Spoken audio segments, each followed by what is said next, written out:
प्यारे साथियों, आप सभी का स्वागत करता हूं अपने MRS स्टडी परिवार में। तो डियर, यहां पे हम लोग जो है प्रोफेशनल प्रैक्टिस यानी PPLE professional practice law and ethics, ये जो सब्जेक्ट था इसका 2021 में जो क्वेश्चन पूछा गया था बिहार के इंजीनियरिंग कॉलेज में, जो कि एक कॉमन पेपर है। तो क्वेश्चंस आपका पूछा गया था, उसका हम लोग सॉल्यूशन कर रहे थे। तो पार्ट 1 आपने देखा, पार्ट 2 भी आपने उम्मीद करते हैं कि देख लिया होगा। अगर पार्ट 1 और पार्ट 2 नहीं देखे हैं तो जाकर देख लीजिए। मैंने डिटेल आंसर आपको जो है करवाए हैं ताकि आप उसे बेटर तरीके से नोट कर सकें और उसे रीड कर सकें लास्ट टाइम में।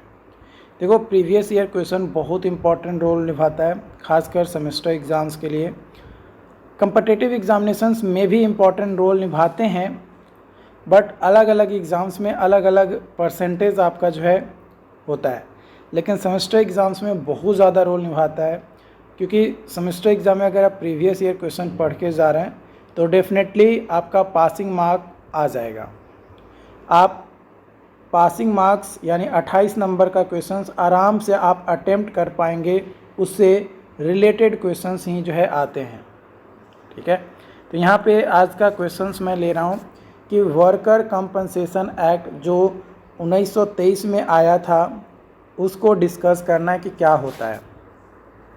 तो जो वर्कर कंपनसेशन एक्ट था 1923, वो एक पीस ऑफ लेजिस्लेशन था that was enacted in India to provide compensation to workers who suffer injuries और disabilities while performing their job duty. मान ली कि कोई काम कर रहा है ना, काम करने के दौरान उसे किसी तरीके का चोट वगैरह लग जाता है या उसके साथ कुछ घटना घट जाती है। तो जब उसके साथ कोई घटना घटेगी तो वो फिर या तो उसका हाथ चला गया या पैर चला गया, तो वो दोबारा काम करने लायक नहीं बचा, है ना, या वो दोबारा काम करने योग्य नहीं है। तो उस कंडीशन में उसे कंपनसेशन दिया जाता है कि आप जब तक ज़िंदा रहेंगे आपको जो है 2000 रुपया पर मंथ या 1000 रुपया पर मंथ आपको दिया जाएगा, ताकि आप अपना जीवन यापन जो है अच्छे से कर सके। यहाँ पे एक टर्म आया है पीस ऑफ लेजिस्लेशन। लेजिस्लेशन मतलब क्या होता है? गवर्नमेंट के 3 एजेंसीज होते हैं। पहला एजेंसी होता है गवर्नमेंट रेगुलेटरी एजेंसीज, दूसरा लेजिस्लेटिव एजेंसीज और तीसरा होता है tax collector.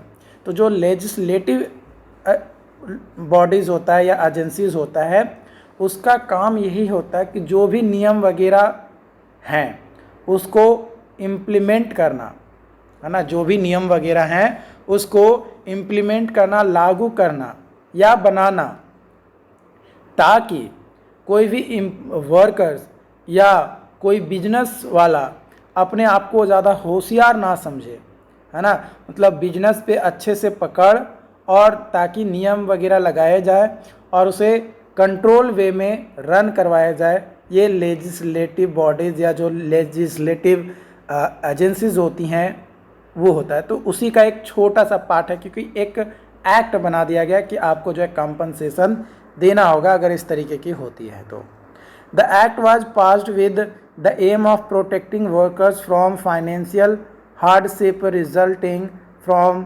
Work place accident. अगर कोई जहाँ पे काम कर रहा है वहाँ पे उसका एक्सीडेंट हो जाता है तो उसको फाइनेंशियली हेल्प मिल सके वर्कर्स को, इसी उद्देश्य से इसे इस एक्ट को जो है बनाया गया। ऑल्सो और भी रीजंस हैं कि इसका ये भी उद्देश्य रहा है कि ensure that they receive appropriate medical treatment and rehabilitation service और ट्रीटमेंट, मेडिकल ट्रीटमेंट अच्छा से हो सके किसी वर्कर्स का। इसके ये भी उद्देश्य रहा है इस एक्ट को बनाने का। Under the worker compensation act, ये जो एक्ट बनाया गया है इसके अंदर जो एम्प्लॉयर्स होते हैं are required to provide compensation to employ who are injured और डिसेबल्ड ऑन जॉब, है ना, कोई काम कर रहा था उस पर अगर कोई डिसेबल्ड हो जाता है या इंजर्ड होता है तो एम्प्लॉयर का काम है कि एम्प्लॉयज़ को कंपनसेट करना, regardless of who was the fault for the accident. कौन एक्सीडेंट के लिए दोषी है उसको बाद में देखा जाए, पहले उसका जो रिहेबिलिटेशंस है या जो मेडिकल ट्रीटमेंट है वो पहले करवाया जाए, उसके बाद दोषी को देखा जाएगा, चिन्हित किया जाएगा। The act applies to both temporary and permanent employees and cover a wide range of work related injuries and illness including accident, diseases and occupational hazards। यहाँ पे चाहे कोई एम्प्लॉय परमानेंट हो या टेम्पररी बेसिस पे हो, अगर वो आपके कंपनी में या किसी कंपनी में काम कर रहा है और उसका एम्प्लॉयर उसे कंपनसेट नहीं कर रहा है तो उसके विरुद्ध केस दर्ज किया जा सकता है और उसको और ज़्यादा हैवी अमाउंट जो है एम्प्लॉयज़ को पे करना पड़ जाएगा। इसलिए कंपनसेशन देना बहुत ज़रूरी है, चाहे एक्सीडेंट हुआ हो, चाहे कोई डिजीज़ से हुआ हो या कोई ऑक्यूपेशनल कोई और प्रॉब्लम हुआ हो जिसके कारण से इंजर्ड हुआ हो, तो कोई भी कारण हो अगर वो वर्क प्लेस में हुआ है तो कंपनसेशन देना पड़ेगा। The Act provides for different types of compensation depending on natures and severity of injury or disability। जो कंपनसेशन है वो कितना दिया जाएगा, है ना, ये डिपेंड करता है कि किस तरीके का जो है डिसेबिलिटीज़ और इंजरी जो है देखने को मिला। फॉर एग्जांपल कंपनसेशन में include payment for medical expenses, rehabilitation services, lost wages, compensation for permanent disability और डेथ। तो किस तरीके का कंपनसेशन दिया जाएगा, क्या किसी का बस हल्का खरोच आया तो हल्का खरोच किसी का आया, या किसी का हाथ टूट गया तो मान लो कि एक हाथ टूटा है तो वो तो आराम से चल सकता है, हाथ थोड़े ना कटेगा, हाथ टूटा है वो प्लास्टर होगा तो उसमें मेडिकल कंपनसेशन दिए जाएंगे, जो भी मेडिकल में खर्चे होंगे वो दिया जाएगा कंपनी के द्वारा, या अलग अलग कंपनसेशन जो है दिए जाते हैं। कोई अगर मर गया या परमानेंटली डिसेबल हो गया कि दोनों पैर कट गया या दोनों हाथ कट गया तो वो उसको जिंदा रहना है तो कैसे रहेगा, तो उस कंडीशन में जो है यहाँ पे अलग अलग तरीके से कंपनसेशन दिए जाते हैं। The worker compensation act also impose certain obligation on employers. Employers पे कई सारे कंपनसेशन इम्पोज हो जाते हैं, such as maintaining accurate records of workplace accident and injuries, है ना, कब कौन सी घटनाएं हुई थी एक्यूरेट इन्फॉर्मेशन के साथ। Providing a safe and healthy work environment, safe और हेल्दी वर्क इन्वायरमेंट एम्प्लॉयर को प्रोवाइड करना है। Reporting accident to appropriate authorities.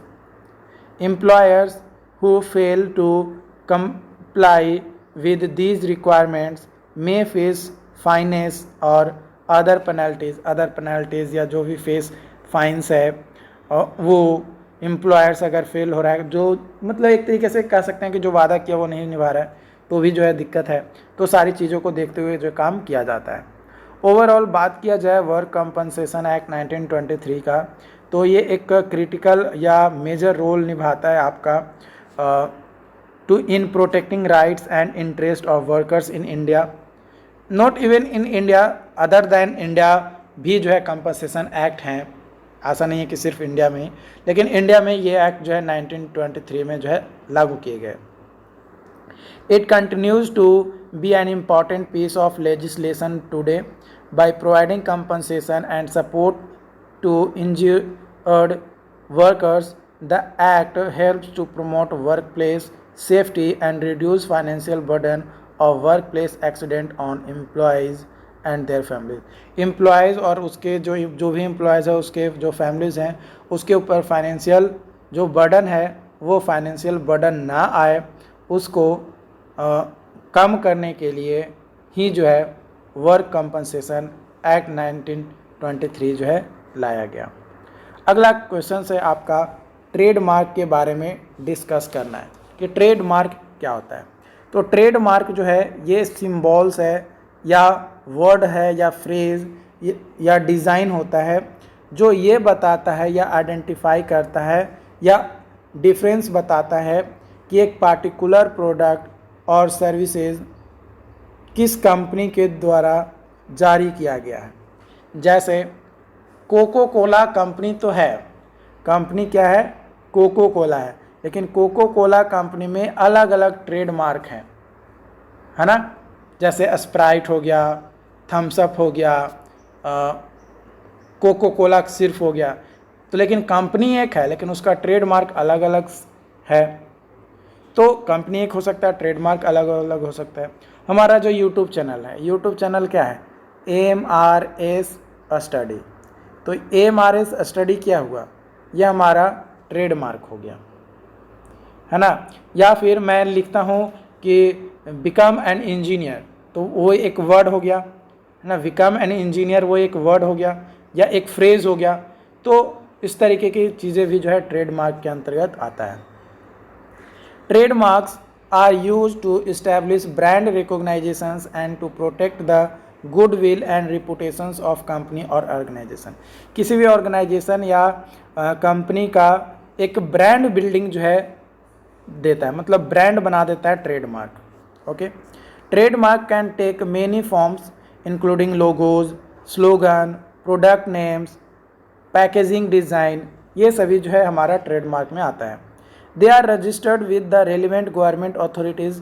Government authorities के साथ जो है क्या करना पड़ता है, रजिस्टर्ड करना पड़ता है, such as United State patent and trademark office USPTO और European Union intellectual properties office EUIPO and protected by law against unauthorised use of other. देखो, इसलिए रजिस्टर्ड करवाना पड़ता है ताकि कोई अनऑथराइज्ड यूज अगर कर रहा है ना, तो उसके अगेंस्ट केस फाइल किया जाए या जो भी एक्शंस है वो एक्शंस लिए जाएं। Okay, trademark protection provides exclusive right to the owner to use the mark and prevent other from using it without permission. अगर कोई बिना परमिशन के किसी का ट्रेडमार्क यूज़ कर रहा है तो उस पर स्ट्रिक्ट एक्शन लिया जा सके। ऑनर अपने मुताबिक कोई भी एक्शन ले सकता है, जो कि ऑनर के पास उसका अधिकार होता है, क्योंकि उसने ट्रेडमार्क को क्या किया है, रजिस्टर्ड किया है, अपने लोगों को, अपने स्लोगन को, है ना, या अपनी डिज़ाइन को। This helps to prevent consumer confusions and promotes fair competition by ensuring that companies cannot use similar marks to deceive or mislead consumers। देखो, ट्रेडमार्क इसलिए भी इम्पॉर्टेंट है रजिस्टर्ड करवाना ताकि किसी भी कंज्यूमर्स को कोई भी कंपनी या जो ट्रेडमार्क लिया है वो मिसयूज ना हो सके, है ना, या मिसलीड ना कर सके।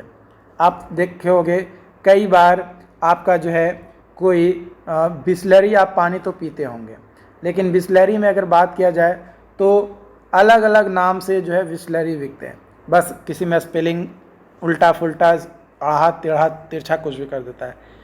लेकिन जो ट्रेडमार्क है बिस्लरी का, वो अपना जो है अधिकार है उसके पास कि अगर उसी नाम से अगर कोई बेचेगा, जो बिस्लरी का ओरिजिनल कंपनी है, अगर उसी नाम से अगर कोई बेचेगा तो उस पर जो है बिस्लरी कंपनी वाले क्या कर सकते हैं, स्ट्रिक्ट एक्शन उसके अगेंस्ट ले सकते हैं।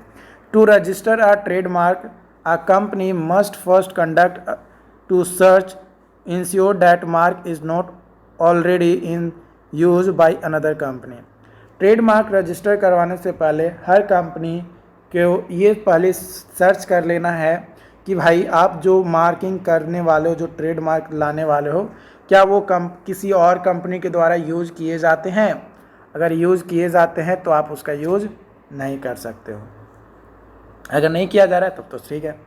Once the mark is cleared for registration the company must file an application with relevant government authorities.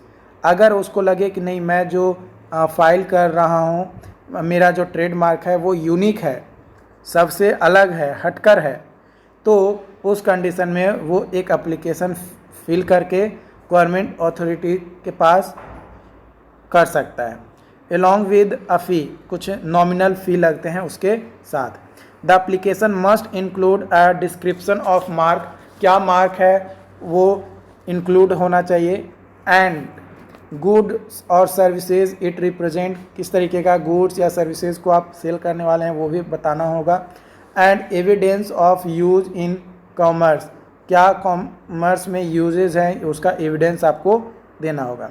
Once registered, जैसे ही रजिस्टर्ड होगा, अ trademark is typically valid for a period of 10 years, आप 10 साल तक उस ट्रेडमार्क के साथ अपना बिजनेस वगैरह कर सकते हैं, कोई आपका वो नाम छीन नहीं पाएगा 10 सालों तक। With the option of renew the registration इनडिफिनेटली, आप चाहे तो कई बार रिन्यू करवा सकते हैं अगर आपको लगता है, लेकिन मिनिमम 10 साल के लिए होता है। The owner of registered trademark has the right to use the mark exclusively in connection with goods and services for which it is registered, जो ऑनर है जिसने रजिस्टर्ड करवाया है ट्रेडमार्क को, वो अपने मन मुताबिक जैसा चाहे वैसा उसका यूज कर सकता है। ओके, ओवरऑल बात किया जाए ट्रेडमार्क का तो एक क्रिटिकल रोल निभाता है इंटेलेक्चुअल जो भी प्रॉपर्टीज़ है उसको प्रोटेक्ट करने में। ये अधिकार देता है किसी भी कंपनी को कि आप अपना बिजनेस, अपने सर्विसेज, अपने गुड्स को अच्छे से लोगों के पास पहुंचा सकते हैं। Promoting fair competition in trademark या फिर मार्केट प्लेस में एक फेयर कंपटीशन जो है आपका बना रहे। By providing legal protections and recognisations for unique and distinctive brands, trademark helps to establish consumer trust and promote innovations and creativity in business. Business में इनोवेटिव हो सके, है ना, कुछ क्रिएटिविटी आ सके, उसके लिए जो है एक लीगल प्रोटेक्शन जो है दिया जाता है ताकि उस चीज़ को कोई और यूज ना कर सके। अगला क्वेश्चन है यहाँ पे आपका कि discuss the role of various stakeholders in professional practice. Professional practice में क्या रोल है आपका स्टेक होल्डर्स का, उसके बारे में आपको बताना है। In professional practice there are various stakeholder, professional practice में कई सारे स्टेक होल्डर्स हैं who plays important role in ensuring the delivery of high quality service and maintaining professional standards, है ना। प्रोफेशनल स्टैंडर्ड्स को मेंटेन करना और high quality services provide करना में कई सारे लोग, कई सारे स्टेक होल्डर्स हैं जो हेल्प करते हैं। ओके, कुछ कॉमन स्टेक होल्डर्स हैं जिसका अलग अलग रोल है, जिसमें सबसे पहला है practitioner. Practitioner are professional who provide service in their respective field। जो भी प्रैक्टिशनर है उसका जो भी फील्ड है उस फील्ड में अपना जो है सर्विस प्रोवाइड करता है, जैसे डॉक्टर हो गया, लॉयर हो गया, इंजीनियर्स हो गया, अकाउंटेंट हो गया। ये रिस्पॉन्सिबल होते हैं delivery high quality services adhering to professional standards and ethics, जो भी उनका प्रोफेशनल स्टैंडर्ड्स हैं या जो उनका एथिक्स है उसके अंदर, एंड मेंटेन करते हैं up to date knowledge and skills, जो भी जिस भी फील्ड से वो बिलोंग करते हैं। क्लाइंट्स और patients, clients are the individuals और ऑर्गेनाइजेशन। क्लाइंट जो है या तो इंडिविजुअल हो सकता है या कोई एक ऑर्गेनाइजेशन हो सकता है। Who receive service from practitioner, जो प्रैक्टिशनर से सर्विसेज प्राप्त करेगा। They have a right to expect high quality services that meet their needs and expectations and to be treated with respect to dignity, जो भी with respect, है ना, आदर के साथ और एक डिग्निटी के साथ उसको जो है ट्रीट किया जा सके। ये जो है एक्सपेक्टेशन किया जाता है किसी भी ऑर्गेनाइजेशन या इंडिविजुअल के द्वारा कि उसे हाई क्वालिटी सर्विस मिले ताकि उसका जो भी ज़रूरतें हैं, है ना, जो भी उसका एक्सपेक्टेशंस है वो सारी की सारी पूरी हो सके। उसके अलावा रेगुलेटर्स, रेगुलेटर्स जो होता है ये गवर्नमेंट एजेंसीज़ होते हैं या प्रोफेशनल बॉडीज़ होते हैं जो कि रिस्पॉन्सिबल होते हैं कि जो प्रैक्टिशनर है या जो क्लाइंट है दोनों के बीच में कोई मतभेद वगैरह तो नहीं है। अगर मतभेद है तो दिक्कत है। कोई कंप्लेन आ रहा है तो उस कंप्लेन को देखना, समझना और उस पर अपना राय देना, ये किसका काम है? रेगुलेटरी बॉडीज़ का काम है ताकि वो रेगुलेट अच्छे से हो सके। प्रोफेशनल एसोसिएशन, प्रोफेशनल एसोसिएशन जो होता है ये ऑर्गेनाइजेशंस होते हैं जो रिप्रेजेंट करता है आपका and advocate for interest of professionals in a field, है ना, जो भी पार्टिकुलर फील्ड्स है उस फील्ड में या तो एडवोकेट के इंटरेस्ट या कोई रिप्रेजेंट किया जा रहा है तो वो प्रोफेशनल एसोसिएशंस कहलाता है कि किसी चीज़ को आप रिप्रेजेंट कर रहे हैं। जो प्रोफेशनल एसोसिएशंस है ये प्रोवाइड करता है सपोर्ट और रिसोर्स, किसको प्रोवाइड करता है, प्रैक्टिशनर को, और promote professional development, contribute the development of professional standard and best practice, ताकि जो प्रैक्टिशनर है वो अच्छे से प्रैक्टिस कर सके। Educator are responsible for providing training and education for individual who are preparing to enter the profession. कोई profession में जाना चाहता है, जैसे आप अभी इंजीनियरिंग फील्ड में जाना चाह रहे हैं, तो इंजीनियरिंग फील्ड में आप जाना चाह रहे हैं तो अभी आपका क्या है, आप इंजीनियरिंग के कॉलेज में आप पढ़ रहे हैं, ठीक है, आप 7th सेमेस्टर में आ गए, लेकिन अभी भी तो पढ़ ही रहे हैं ना, अभी भी आपकी पढ़ाई कंटिन्यू है। ऐसा नहीं है कि पढ़ाई आपका ख़त्म हो गया, अभी आपका पढ़ाई कंटिन्यू है। तो यहाँ पे आपके टीचर्स होंगे, एजुकेटर्स हैं, वो आपको एजुकेट कर रहे हैं, ट्रेनिंग प्रोवाइड कर रहे हैं कि आप ऐसे ऐसे चलो, आप डिग्री कंप्लीट कर लोगे तो आपको जो है एक नौकरी मिल जाएगा। Educator play a critical role in ensuring that practitioners have the knowledge and skills necessary to provide high quality service and meet professional standard। देखो एजुकेटर्स का काम क्या होता है कि एक नॉलेज और स्किल्स को प्रोवाइड करना प्रैक्टिशनर को, ताकि आने वाले समय में जब वो प्रोफेशनल लाइफ में जाए तो हाई क्वालिटी सर्विसेज प्रोवाइड कर सके। एम्प्लॉयर, अगर एम्प्लॉयर की बात किया जाए तो employer are organisation that hire the employ practitioner. जो प्रैक्टिशनर्स हैं उसको हायर करने वाला जो व्यक्ति होता है उसी को एम्प्लॉयर कहा जाता है। जो एम्प्लॉयर होता है वो रिस्पॉन्सिबल होता है to provide safe and supportive work environment, है ना, सेफ और सपोर्टिव वर्क इन्वायरमेंट जो है प्रैक्टिशनर को प्रोवाइड किया जाए, ताकि जो प्रैक्टिशनर्स है वो रिसोर्सेज और टूल्स का यूज करके हाई क्वालिटी सर्विस प्रोवाइड करे, जो भी रेगुलेशंस और स्टैंडर्ड्स हैं प्रोफेशनल के उसके अंतर्गत। ओवरऑल अगर बात किया जाए स्टेक होल्डर का रोल तो बहुत ही कॉम्प्लिकेटेड और इंटरकनेक्टेड है, एक दूसरे से रिलेटेड होता है क्योंकि कॉम्प्लीमेंट्री होता है, अगर वो है तो वो चलेगा। जैसे देखो अब एजुकेटर है तो प्रैक्टिशनर आएगा, प्रैक्टिशनर रहेगा तो क्लाइंट आएगा, क्लाइंट है तो एम्प्लॉयर आएगा, अब एम्प्लॉयर है तो ऑब्वियसली कस्टमर्स भी आएंगे। तो इन चीज़ों को आपको ध्यान रखना है। यहाँ पे कौन कौन से by working together practitioner, clients, regulators, professional association, educators and employers can ensure the delivery of high quality service that meet the needs and expectations of clients and patient, है ना, क्लाइंट या patients who upholding the highest standards of professionalism and ethics. जो भी है एक मतलब आपका जो मोरल वैल्यू कहता है, आपका जो दिल कहता है वो चीज़, जो सही है वो सही है, जो गलत है वो गलत है, ऐसा नहीं। अगर आपका दिल कहता है कि ये गलत है लेकिन आपने पढ़ा है कि ये सही होता है तो वो सही होता है। ओके, अगला क्वेश्चन है यहाँ पे, role of contractor govern by contracts and regulatory acts and standard. जो भी रेगुलेटरी एक्ट्स हैं या स्टैंडर्ड्स हैं उसके अंतर्गत जो भी कॉन्ट्रैक्ट किए जाते हैं कॉन्ट्रैक्टर के द्वारा, उसमें क्या रोल होता है कॉन्ट्रैक्टर का वो बताना है।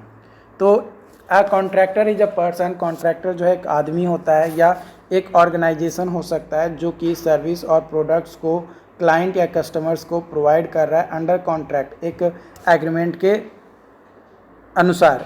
The role of contractor is influenced by several factor, कई सारे फैक्टर्स हैं जिसके बेसिस पे हमारा जो है अफेक्ट होता है, जैसे contractual obligations, regulatory acts, industrial standards. तो कुछ कॉमन रोल हैं कॉन्ट्रैक्टर का in relation to these factors, इस फैक्टर्स को। तो सबसे पहला है contract. Contractor are often governed by contracts that specify the terms and conditions of their work, कि भाई किसी भी कॉन्ट्रैक्टर को किस तरीके से काम करना है उसके लिए एक एग्रीमेंट होता है, कॉन्ट्रैक्ट होता है. दीज कॉन्ट्रैक्ट्स में include provisions related to project timelines, scope of work, payment terms, liability, ये सारे आते हैं. Role of contractor in relation of contract is to ensure that they comply with the terms and conditions of the contract, provide high quality service products and meet the expectations of clients और customers. मतलब जितने भी terms and condition है कि कहाँ पे scope of work है, कितना दिन में काम खत्म होगा, ये सभी कॉन्ट्रैक्ट में लिखे हुए रहते हैं. तो जो भी कॉन्ट्रैक्ट में लिखा हुआ रहता है, डेट टाइमलाइंस वगैरह दिए हुए रहते हैं, हाई क्वालिटी सर्विसेज प्रोवाइड करना, तो ये सारी चीज़ें आपके जो है डॉक्यूमेंट में रहते हैं, एग्रीमेंट में दिए हुए रहते हैं. तो उसी के अनुसार जो है कॉन्ट्रैक्टर काम करता है. रेगुलेटरी एक्ट, कॉन्ट्रैक्टर जो है में B also subjected to regulatory act. They govern their work in a specific industries और jurisdiction. अलग अलग काम के लिए अलग अलग जो है तरीके से कॉन्ट्रैक्ट किए जाते हैं. For example in the construction industry contractor में subjected to safety regulations that detect the use of safety equipment, proper handling of hazardous materials and compliances with building codes अलग अलग जो है किए जाते हैं. रोल ऑफ कॉन्ट्रैक्टर जो होता है in relation to regulatory act, उसमें होता है कि जो वो इंश्योर करता है कि जो भी लॉ या जो भी रेगुलेशंस दिए गए हैं, बताए गए हैं गवर्नमेंट के द्वारा, उसे प्रॉपर तरीके से फॉलो किया जाए. Standards, industry standards play important role in guiding work of contractor. Contractor को किस तरीके से काम करना है उसके लिए गाइड करने का काम जो है इंडस्ट्री स्टैंडर्ड्स जो है करता है. दीज स्टैंडर्ड्स में be developed by professional association. Professional association के द्वारा डेवलप किया जाता है या गवर्नमेंट एजेंसीज के द्वारा डेवलप किया जाता है या कोई ऑर्गेनाइजेशन के द्वारा डेवलप किया जाता है. And may cover area such as quality control, है ना, क्वालिटी कंट्रोल का एरिया, सेफ्टी, इन्वायरमेंट इम्पैक्ट्स का एरिया को जो है क्या करता है, कवर करता है. Role of contractor in relation to standards, इसका काम होता है कि जो भी एडहियर है रेलिवेंट स्टैंडर्ड्स का, उसको इंश्योर करने का काम जो है करता है. और जो भी स्टेप्स हम लोग अपना रहे हैं उस स्टेप्स में अगर कोई इम्प्रूवमेंट की ज़रूरत है क्वालिटी का या वर्क के सेफ्टी का, तो उसमें इम्प्रूवमेंट भी करने की ज़रूरत पड़ती है. ओवरऑल बात किया जाए रोल ऑफ कॉन्ट्रैक्टर का, तो ये हाई क्वालिटी सर्विस और प्रोडक्ट्स कस्टमर्स को प्रोवाइड करने का मेन काम होता है. और while adhering the contractual obligation, regulatory acts and industrial standards भी यहाँ पे होते हैं. By doing so contractor can help to ensure safety and satisfaction. Contractor जो है हेल्प करता है ये इंश्योर करने के लिए में कि सेफ्टी और सेटिस्फैक्शन जो है क्लाइंट को मिल रहा है. Bile promoting the highest standards of professionalism and ethics in their work. जो भी वर्किंग वगैरह किया जा रहा है उसमें जो भी प्रोफेशनल इथिक्स हैं उसके अंदर जो है काम किया जाए. ओके, आई होप कि आज का सेशन आपको समझ में आया हो. अगर फिर भी कोई डाउट्स होता है, कोई कन्फ्यूजन रहता है तो आप हमें ज़रूर बताएं. Thank you.